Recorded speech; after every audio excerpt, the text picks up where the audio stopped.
Assalamualaikum warahmatullahi wabarakatuh. Halo teman-teman, kita kali ini akan belajar mengenai indera pembau. Nah, pasti teman-teman itu pernah kan memakan dan minum terkait hal-hal yang beracun, busuk, ataupun tidak dikenal. Dan itu akan menghasilkan bau yang tajam dan rasa yang aneh. Nah, itu juga merupakan peringatan untuk teman-teman itu tidak lagi untuk memakan dan meminumnya kembali. Nah, back to the topic, apa sih itu indera pembau? Nah, indera pembau itu yang sering disebut dengan hidung merupakan suatu organ tubuh manusia yang memiliki peran sebagai reseptor dari berbagai jenis bau yang ada di luar tubuh. Dan itu bisa mendeteksinya. Kemudian, indera pembau ini memiliki hubungan yang sangat erat kaitannya dengan indera pernapasan dan juga tenggorokan. Sehingga itu sangat mengganggu sekali apabila dirasakan bau-bau busuk dan sensitif lainnya. Seperti itu. Nah, lanjut ya, kita akan membahas terkait struktur luar hidung. Nah, seperti yang ada pada di gambar. Nah, yang pertama itu ada jembatan hidung. Nah, jembatan hidung itu fungsinya untuk apa sih? Nah, jembatan hidung itu fungsinya sebagai tempat penyaluran longgar aktivitas pernafasan. Kemudian ada punggung hidung, fungsinya untuk penyaring udara. Kemudian di sini ada ujung hidung, itu sebagai alat pernafasan ya. Kemudian ada rongga hidung, itu sebagai rongga penciuman, pernafasan dan juga kekebalan. Dan di sini ada sayap hidung sebagai penjaga kekebalan, suhu, dan juga tekanan udara. Dan yang terakhir itu ada lubang hidung. Itu fungsinya sebagai indera penciuman.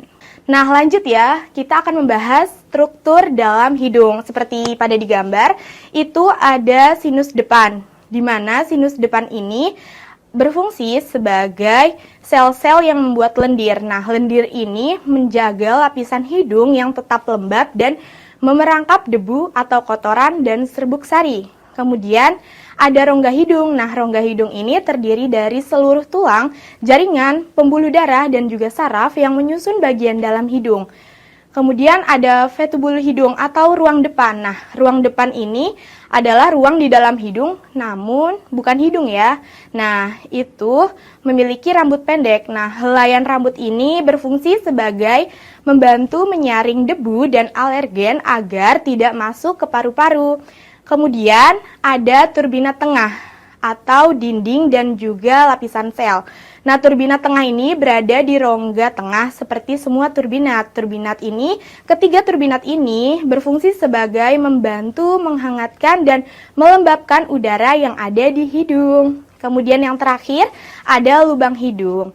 Itu berfungsi sebagai indera penciuman. Nah, berikut penjelasan dari pengertian serta struktur dalam dan luar pada indera pembau.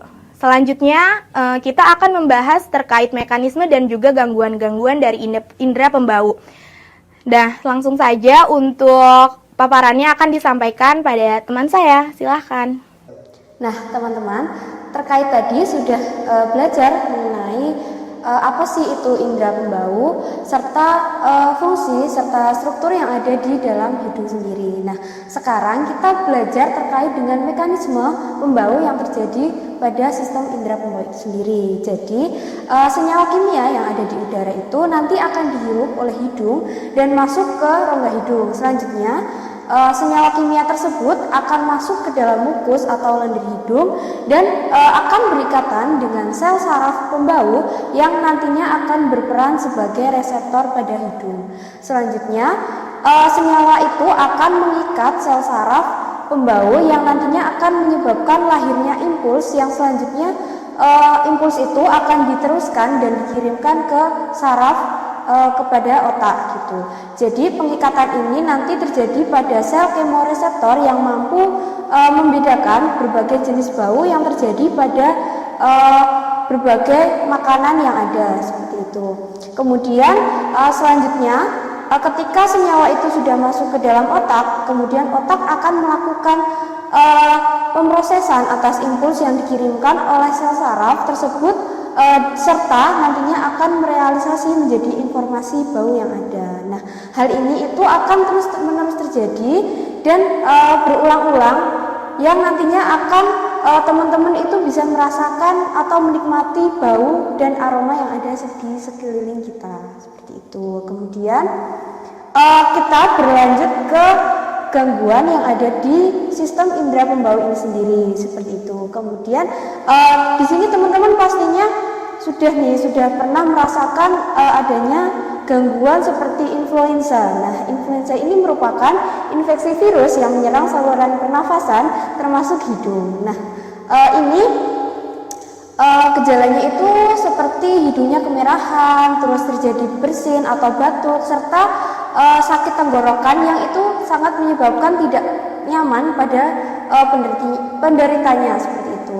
Kemudian yang kedua itu ada teman-teman pastinya juga pasti pernah merasakan adanya mimisan. Mimisan itu merupakan kondisi di mana peredaran di dalam hidung itu terjadi pendarahan seperti itu. Nah, ini bisa terjadi secara tiba-tiba dan menjadi masalah yang sangat mengganggu bagi banyak orang seperti itu. Mungkin mimisan ini sendiri bisa terjadi karena adanya trauma fisik, adanya lingkungan serta keringnya udara yang ada di sekitar hidung, serta adanya infeksi yang ada di hidung seperti itu.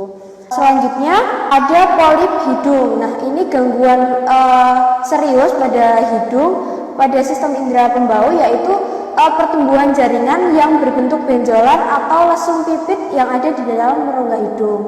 Nah, penyebabnya sendiri itu pasti belum diketahui, namun peradangan kronis dan reaksi alergi ini mungkin bisa berperan menyebabkan polip hidung itu sendiri. Kemudian yang selanjutnya ini merupakan gangguan sistem indera pembau yang mungkin sangat-sangat serius seperti itu.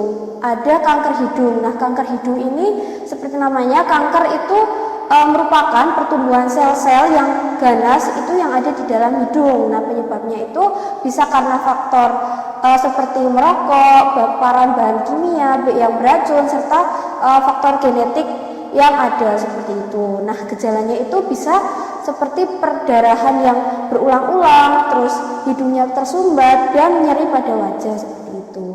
Baik teman-teman, kita tadi telah belajar mengenai struktur, apa itu indera pembau, kemudian hingga gejala-gejala serta gangguan yang ada di indera pembau itu sendiri. Mungkin sedikit informasi dari kami bisa membuat teman-teman belajar lebih nyaman lagi. Sekian dari kami. Wassalamualaikum warahmatullahi wabarakatuh.